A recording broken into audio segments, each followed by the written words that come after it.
know that there are many in this congregation who have heard this gospel, the passion of our Lord, many times. There's one thing I just happened to notice as we went through this time in the way that, I guess it'd be Church Publishing put this out. Nowhere is there a crowd saying away with this fellow. All those parts that in the past used to be the congregation which they say crucify him, crucify. They say it was an elder or the elders. That's it. So I hurriedly looked in my Bible to go, and what Luke says at the beginning is that there was an assembly of elders, and from there on he just talks about the assembly, but that assembly would have been elders. And this makes it clear that in Luke's gospel, for sure, if we just read it, it was the leaders, the elders of the Jewish people who brought this upon Jesus. It wasn't the Jews. And it's a reminder that Holy Week, especially Good Friday, is a time when Jews hold their breath because there is an uptick in anti-Semitic action. And I think especially of the synagogue, the congregation of Beth Israel in Boise, and let us remember them in our prayers, as well as Jews throughout the world during this Holy Week. It is a sad reminder of how Christians have misinterpreted, some Christians, right, and church leaders, but have misinterpreted what exactly were the mighty acts of God, which our very first prayer asks us to contemplate, whereby God has given us life and immortality. What were those mighty acts of God? And throughout Holy Week, we are blessed to be able to walk in real time with Jesus as he brings to completion the mighty acts of God. The purpose of those mighty acts was to show forth how much God loves us, even when we abuse and torture and murder his son. For again, from the liturgy of the Psalms, the Sullivan prays, "It is right to praise you, Almighty God, for the acts of love by which you have redeemed us through your Son, Jesus Christ, our Lord." These are acts of love, not acts that came out of anger or for acts of appeasement of an angry God. And in the collect for the day, we pray, "Almighty and ever-living God, in your tender love for the human race, you sent your Son, our Savior, Jesus Christ, to take upon him our nature and to suffer death upon the cross, giving us an example of his great humility. Furthermore, we are asked, we pray, to grant us that we may walk the way of his suffering and also to share in his resurrection." Like Jesus, we don't come to resurrection without sharing in his suffering, without embracing suffering, not as a taking of our cross, but as a reality of what life is. It's part of the common condition of us as humans. And as we embrace the truth of our own suffering and pain, we are better able to sit with and be with true compassion with those who are also suffering. One of the things that Luke also makes clear in his narration of the Passion is how much, even as Jesus was suffering, going to his death, he was still loving others and caring for his disciples and others who were following him. I mean, those first words of institution at the Last Supper, "This is my body which is given for you." Jesus giving himself to the disciples and to us. And when the disciples, first they say, well, who's going to betray him? And then they start arguing about who's the greatest. But Jesus said, I am among you as one who serves. And that is how we are called to be. And then he turns to Simon. These words are so poignant. Simon, Simon, listen. Satan has demanded to sift you like wheat, but I have prayed for you that your own faith may not fail. And you, once you have turned back, strengthen your brothers. Amazing words. He knew what Simon was going to do. And he prayed, I pray that your own faith may not fail.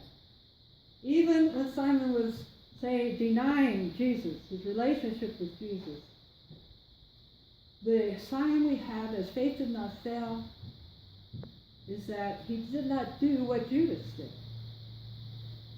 Judas went out and hung himself. But he returned to Christ.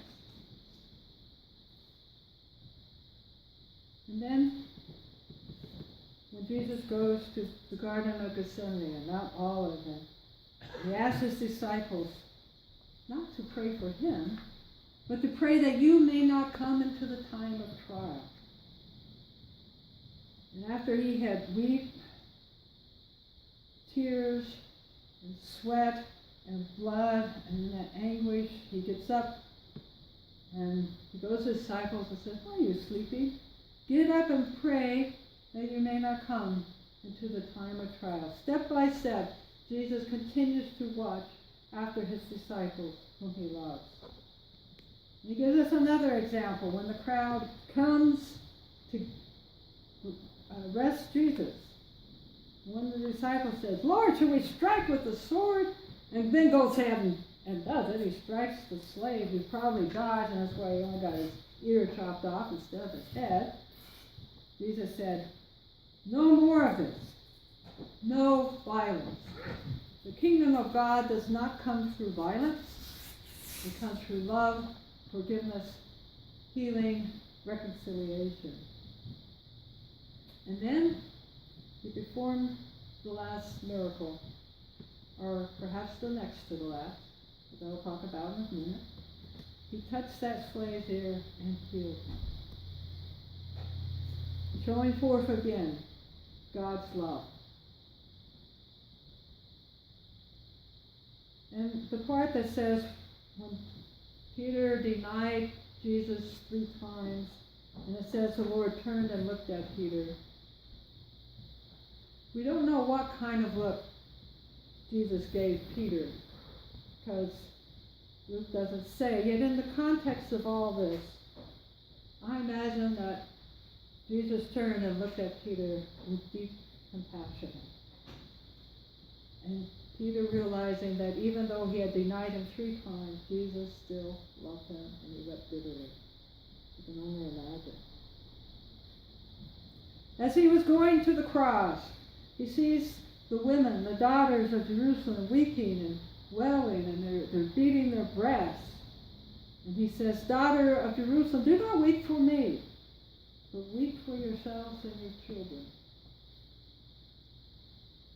And then finally, as he was nailed to the cross and lifted up, Jesus said, Father, forgive them, for they do not know what they are doing. Perhaps this is the last miracle of Jesus, that he could forgive those who were torturing him and putting him to death from the cross. It's an amazing example for us to follow, and yes, it is hard. But this is at the root and core of what it means to be a Christian and to follow Jesus. We are the people who forgive because we ourselves have been forgiven completely and totally. And finally, you have in between the 2 criminals, one taunts him, the other rebukes that criminal, and then asks Jesus, remember me when you come into your kingdom. Jesus looks over at this criminal and says, "Truly I tell you, today you will be with me in paradise." He identified with and gave compassion to this criminal. A lot to contemplate in that, to reflect on. How Jesus responded to violence, and the depths of the love that he showed those around him, his care and concern. And so, I think of our reading from Philippians as something perhaps that you can meditate on through Holy Week. So you can keep your mind focused on what Jesus is going through moment by moment and not just jump ahead to Easter. I know there's a lot of preparation for Easter. But even in the midst of that, that you're able to stay with Jesus and make the time to meditate on what Paul says here. Let the same mind be in you that was in Christ Jesus, who, though he was in the form of God, did not regard equality with God as something to be exploited, but emptied himself, taking the form of a slave, being born in human likeness, and being found in human form, he humbled himself and became obedient to the point of death, even death on the cross. And let's stay there with that. Although the rest of it is also true, therefore God highly exalted him, we also know that though Jesus is highly exalted, yet he still comes down and is among us in the messiness and sometimes the horror and the tragedy of human life. He doesn't stay up there on his throne exalted. He is here among us, weeping with those who weep, rejoicing with those who rejoice. And for this reason, we have this week, this Holy Week, to give to our Lord devotion and worship and to suffer with him. Let us do that in the name of the Father and the Son and the Holy Spirit. Amen. Amen.